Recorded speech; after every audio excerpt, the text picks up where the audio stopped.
y'all, welcome back to another episode of VersionU TV of my In the Church series. I just have a couple points today that I just wanted to shed light on. What about was that you must be in union with God in order to be let go of the guilt of sin and shame. That comes from 2 Corinthians chapter 5 verse 21, and I feel like that's something that like a lot of people struggle with. I struggle with myself, but it's kind of like in order for you to really feel like God has forgiving you of your sins, like you got to be in a relationship with God, you got to be in union with God.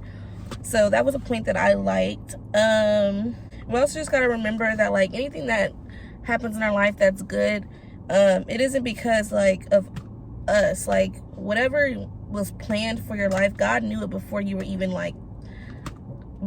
came out of your mom's womb. So like for me, God knew I was going to be able to work at a huge financial firm. Like God knew I was going to be able to graduate. God knew the accomplishments I would have in college. And it's not just because of what I thought I did to receive that accomplishment. It's because God set that out for me. God said that that was for me. And another point, this is pretty simple, but it's just stop trying to police people and start to please or try to please and honor God. I feel like when you try to please people, people's opinions are constantly ever changing, or trying to please man or society is constantly changing. One minute society tells you, oh, you should look like this, or society tells you should treat people like this, or society tells you like forget people, like, you know what I'm saying? Like society's means and terms and definitions and what they value, it's always changing. Even when you look at celebrities, one minute a celebrity's being praised, the next minute they're being brought down.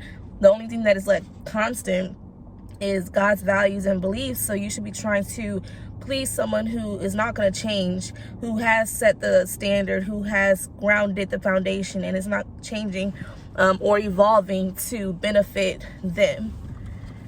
So in short, try to please God, try to honor God, and stop trying to please people. Something else that I really liked was Colossians 1:13 in the NLT version. It says, "For God has rescued us from the kingdom of darkness and transformed us into the kingdom of I can't read my own handwriting. Yeah, has transformed us into the kingdom of his dear son." And so the pastor is basically saying like, well, what is darkness? Like when I read that, I wanted to figure out what darkness was. And darkness is anything that you have been blessed to not experience. Like if you're healthy and you're not dealing with sickness, or if you're, you have a job right now and you're able to pay your bills and you're not dealing with poverty, like all the things that you could be going through that you're not going through, that's what God has transformed you from. And the pastor also pointed out that people will probably challenge that and say, well, then why are people going through those certain things? And he pointed out that like in the Bible, it states that the devil will try to attack you. He will try to attack you mentally.